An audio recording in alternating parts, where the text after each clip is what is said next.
Hello, good morning. Debita Bangali IT ব্লগে সবাইকে স্বাগত। এখন বাজে সকাল 9:15 আর আমি রেডি হয়েছি, কিন্তু আমার স্নান হয়নি। ওদের আছে একটা ভ্যাকসিন আছে, ভ্যাকসিন মানে আমরা গভর্নমেন্ট থেকে ভ্যাকসিন দিই, তো একটা এসেন্সিয়াল অয়েল কিছু একটা খাওয়াতে নিয়ে যেতে বলেছিল, তো সেটাই নিয়ে যাবো। ওদের স্নান হয়ে গেছে, অভিজিতের স্নান হয়ে গেছে, আমি স্নান করার সময় পাইনি, এসে করবো। যাই হোক, চলুন যাই। পাকলা চলুন যাই। লালমোহন বাবু সবুজ অ্যাম্বাসাডার।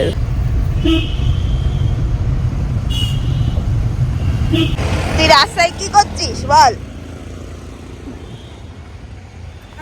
এই দাঁড়া, কোথায় যাচ্ছিস?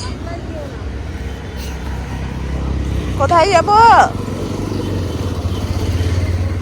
কোথায় যাব?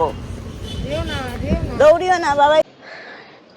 এই এলাম হসপিটাল থেকে, কিন্তু জিনিসটা হলো ভ্যাকসিন হয়নি। মানে আমরা যেহেতু গভর্নমেন্ট থেকে ভ্যাকসিন দিই, ওদের 18 মাসের পরে আবার 5 বছরে আছে, মানে ইঞ্জেকশনের যেটা ভ্যাকসিন ডোজ পুশ করে। এইখানে বলেছিল ডিসেম্বর মাসে যে একটা জল খাই, একটা এসেন্সিয়াল অয়েল, সেটা খাওয়াতে ডিসেম্বর নাগাদ নিয়ে আসবেন। বাট এটা বলেনি ডিসেম্বরের মধ্যেই নিয়ে যেতে হবে। তো আমাদেরই গাফিলতি, আমি আমারই গাফিলতি বলবো যে যাওয়া হয়নি আমাদের ডিসেম্বরে। আমরা আজকে জানুয়ারির 9 তারিখ আই থিঙ্ক, আজকে গেছি, বলছে যে হবে না, ওটা ডিসেম্বরে হয় নাহলে জুনে। আমি যদি আবার কবে আসবো বলছে জুন মাসে আসুন। এখন তো হলো না, যা হলো আসা হলো। মাঝখান দিয়ে অভিজিতের অফিসে স্ট্যান্ড আপ অ্যাটেন্ড করা হলো না, আমার অফিসে বসতে দেরি। এই আমি সবাই স্নান করে উঠলাম, জামা কাপড় এতক্ষণে কাচা হচ্ছে, এখন 11:15 বেজে গেছে, সব গন্ডগোল। যাই হোক, ঠিক আছে, চলুন অফিসে বসি, ওরা আছে ছাদে। আস্তে আস্তে দেখো, বলো ইকু ইকু, আস্তে আস্তে দেখো, আস্তে আস্তে ডাক, দেখো ইকাই ওঠো। হ্যাঁ তো এই তো আমি কে, ওই দেখ উঠে গেছে ভাই, দেখেছি উঠে এবার বুড়ু বুড়ু করছে, ভাই উঠে বুড়ু বুড়ু করছে। শীতের মধ্যে বিকেল বেলায় বসে বসে কাঁচা পাতিলেবু খাচ্ছে, খা। ভালো? হ্যাঁ, খুব ভালো লাগছে। এটা আমলকি দেবো, খাবে? আমলকি তাহলে লেবুটা দিও না, বলা বিকেল বেলা। ও রস খাচ্ছে, রস চাটছে।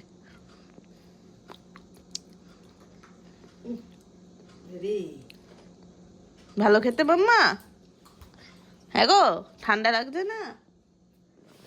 আর ওই আরেকজন নিমকি খাচ্ছে, খাও। দিজু ভালো? দিজু ভাইও? আমার শোনা বাবা, খুব ভালো লাগছে, একসঙ্গে কটা একটা করে খাও, যদি অন্য কেউ খেয়ে নেয়, তাই না? দুটো একটা করে, দুটো ঢুকাচ্ছে। খাও খাও খাও, খেয়ে নাও। বাবারও শেষ হয়ে গেছে, তুমি খাও, তুমি খাও, খাও নিমকি খাও, নিমকি খাও। কি হয়েছে, টক খেয়ে পাগল হয়ে গেছিস? টক খেয়ে পাগল হয়ে গেছিস? পাড়া পাচ্ছিস কেন? পাতি লেবু খাচ্ছ দেখি। ও আমি নেব, ও আচ্ছা, কি কি এঁকেছো? ও মা, এত কে এঁকেছে? কোথায় যাচ্ছ? যা বাবাই নিয়ে আয়, তোরটাও নিয়ে আয়। ওরটাও খেয়ে দিয়ে সাদা করে রেখে দিয়েছে পুরোটা, চুষে চুষে। ওরটায় আর কিছু নেই। খাতাটা তো আছে। ও খাতা যাই না কই, আস্তে পড়ে যাবে, অনেকখানি গ্যাপ।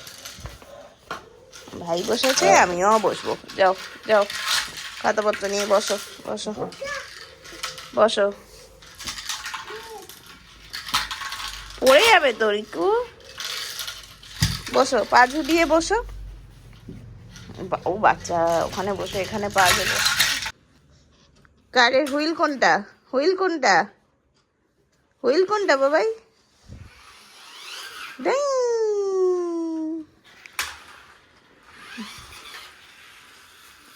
ওইটা ওইটা। আমরা এখনো পেটি খারাপ কমেনি, আমরা এখনো পটি করে যাচ্ছি, আমাদের এখনো পেটি খারাপ কমেনি। এইখানটা এসো, এইখানটা এসো, ঠান্ডাটা থেকে এইখানটা এসো।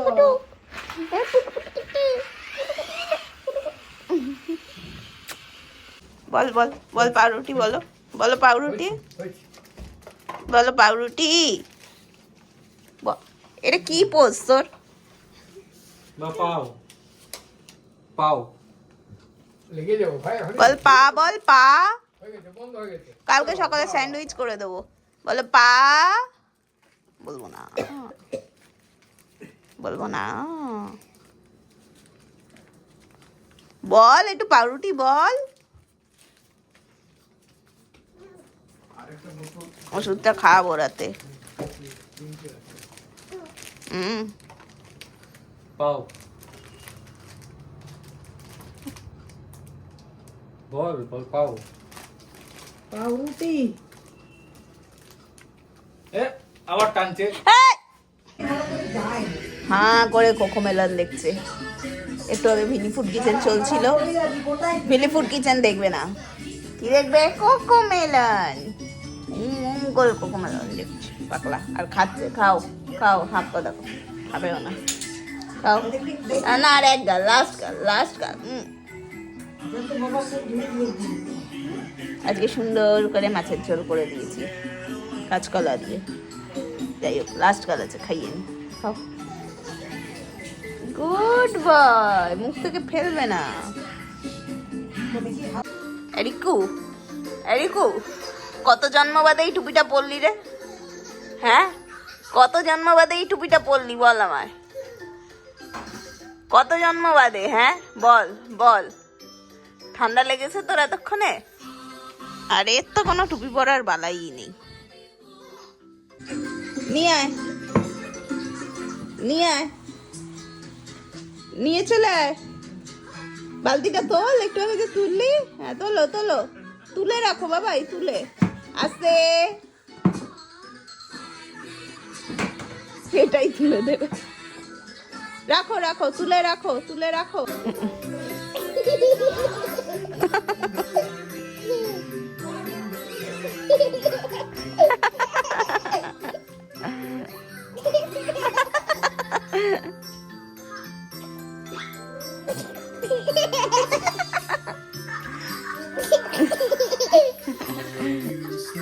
এখন বাজে হলো কটা বাজে? 9টা। হ্যাঁ 9টাই বাজে। নতুন চুল কেটেছি তো ফ্লন্ট করছি, ভালো লাগে ফ্লন্ট করতে। লোকটা এসে বলছে, ম্যাডাম কি কাট কাটবেন? আমি বলছি আমার একটা কাট ছিল, সাইডে লেয়ার ছিল, আর এখান থেকে ছোট ছোট ছিল। বলছে ও ফেদার কাট। আমি বললাম যে তা তো জানি না। বলে আবার গুগল করে দেখলাম হোয়াট ইজ ফেদার কাট। তারপর লোককে বললো হ্যাঁ এটাই ছিল। তো যাই হোক, যাই হোক, ভালো লেগেছে চুল কেটে, মাথাটা হালকা হয়ে গেছে। যাই হোক, এখন জীবনে প্রচুর সমস্যা। আমার মা নেই, আমার ইনলস এসেছিলেন, তো এখন ওনারাও বলছেন যে কোনো কারণে আর কি ওনাদেরও বাড়ি যেতে হবে। এবার আর ওদিকে আমার দিদা অসুস্থ। দিদা মানে আমার মাসিও ক্যান্সার সার্ভাইভার, তো আর প্লাস মাসির জবও আছে, মাসি স্কুলের হেডমিস্ট্রেস। তো মাসি ওই সকালবেলা 4-5 ঘন্টা বাড়িতে থাকে না, মর্নিং স্কুল থাকে। সেই সময়টায় দিদা পুরো একা। দিদা একা হাঁটতে পারছে, বাট একা একটু টলমল করছে। বয়স এত মানে 80-85 এজ, তো মানে রিকভার করতে তো মানুষের সময় লাগে, তাই না? তো আর কদিন থাকলে সুবিধা হতো, কিন্তু থাকবেন না বলছেন, তো এই নিয়ে একটু চলছে। যাই হোক, দেখা যাক, কিছু না কিছু হয়েই যাবে। আর জিনিসটা হলো যে ওদের পেটটা ঠিক হয়ে গেছিলো, কিন্তু আজকে আবার পেট খারাপ হয়েছে। আমি বুঝতে পারছি না কি হচ্ছে না হচ্ছে। মানে ওয়ার্কিং মাদাররা কতটা অসহায়। ওয়ার্কিং মাদাররা মানে পুরোটা একটা অন্য কারোর উপর ছেড়ে দিতে হয়, যে কেউ হোক, মানে ইভেন খাওয়া দাওয়া সব কিছুই। কি হচ্ছে আমি জানি না। আমার পক্ষে তো দেখা সম্ভবই নয়। মানে মা হিসেবে এটা বলতেও আমার খুব খারাপ লাগছে যে আমার পক্ষে আমার বাচ্চাকে দেখা সম্ভব নয়, কিন্তু আমি কি করব? মানে আমাকে তো 9 ঘন্টা 10 ঘন্টা চাকরি করলে, মানে এমনও বলছেন যে আমি চাকরি ক্ষেত্রে খুব শাইন করছি, সেখানেও আমি আধাধুরাই কাজ করছি, বাট ওইটুকুও তো আমায় করতে হবে টু সারভাইভ। টাকাটা তো জীবনে লাগবে। যাই হোক, কি আর বলবো, এই আর কি। যাই হোক, আজকে ব্লগটা এখানেই শেষ করছি। অ্যান্ড আপনারা সবাই সাবধানে থাকবেন, বাচ্চাদের সাবধানে রাখবেন। দেখা হবে পরের ব্লগে। 9:30টার সময় ওদের এনে ঘুম পাড়িয়ে দেবো, পেটটা খারাপ আজকে। তো যাই হোক, till then tata, good night and thanks for watching.